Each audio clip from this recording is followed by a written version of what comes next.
Nagsisimula na nga ba ang merging ng hindi natin namamalayan at unti-unti nang inilalabas at dinedeploy or sinasummon nitong si Sukuna ang Ultimate Cursed Spirit? Way back sa previous chapter na ang chapter 258 ay nagdeploy nga si Sukuna ng isang napaka-weird and unusual looking na kanyang domain expansion na incomplete. And at the same time, ginamit din niya ang hand seal ni Gojo Satoru. Madami ang nag-aakalang may kinalaman talaga ito kay Gojo, pero na-explain naman sa chapter na yon na ang dahilan kung bakit ito ang ginawang hand seal ni Sukuna ay dahil sa ang kanyang original na hand seal para sa Malevolent Shrine na ang Enmat 10 ay nangangailangan ng kanyang dalawang opposite na mga braso para makapag-create ng hand seal na ganito. Subalit dahil nga nawasak na completely ang lahat ng mga kamay niya sa kaliwang parte, nirevise at binago niya ang hand seal ng kanyang domain expansion papunta sa Taishaku-ten nitong si Gojo Satoru na nangangailangan lamang ng isang kamay at sa pagtitwist ng kanyang dalawang daliri. By this process, nagawa niyang ma-deploy ang kanyang domain expansion incompletely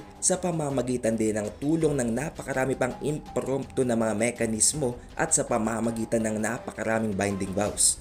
Hindi din natin ito maituturing na isang nerfed or mas mahinang version ng kanyang Malevolent Shrine dahil nabanggit mismo ng narrator na hindi bumaba ng kahit na konti ang output nito compared sa original. The only difference is that nang dahil nga sa intensity ng kailangang i-maintain nitong si Sukuna para ma-deploy ang kanyang domain expansion na ito manually ay magtatagal lamang ito ng 99 seconds. Pero ang isa sa pinaka-unusual pagdating sa kanyang incomplete na domain na ito ay bakit hindi ito kapareho ng itsura ng shrine na lumalabas sa kanyang Malevolent Shrine. Considering na oo, ito ay isang incomplete na domain pero hindi naman ito para bang isang incomplete na shrine kung hindi para bang isang hindi nabuo na Chimera Monster.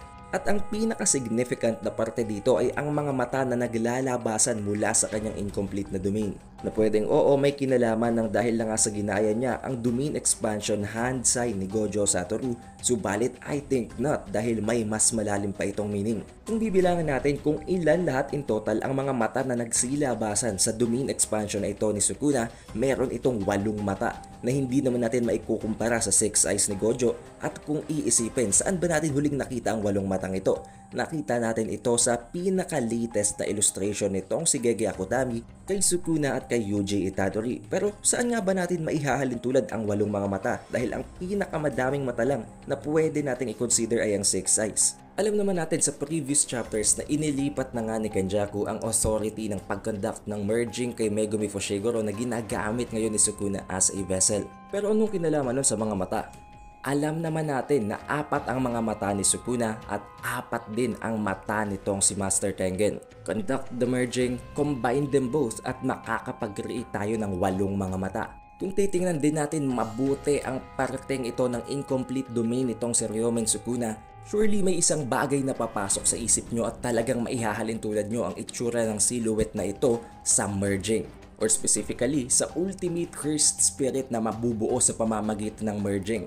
So kung ito nga ay isang hint or foreshadowing or unti-unti nang nire-reveal ni Gege na sinasamo na talaga at sinisimula na ni Sukuna ang merging, nangangahulugan lamang ito na unti-unti na talagang nalalapit sa pagtatapos ang Jujutsu Kaisen dahil lalabas na ang final villain. Nabanggit din ni Sukuna na gawa niya ang domain expansion as an inspiration sa pamamagitan ng ginawa ni Gojo Satoru na paggamit ng ibang mekanismo or relay sa paggamit niya ng reverse curse technique. Nasabi na sa pamamagitan ng paggamit ng parte ng utak ni Sukuna na hindi naapektuhan masyado ng domain expansion ni Gojo ng Unlimited Void ay nagawa niyang magamit pa rin ang kanyang incomplete na domain. At nabanggit din ni Sukuna na ang parte ng utak na kung saan nakatago ang curse techniques ay ang prefrontal cortex. Meaning maliban sa prefrontal cortex, ang natitirang parte ng mga utak na yon ang pwedeng ginamit niya para maisamon ang kanyang incomplete domain.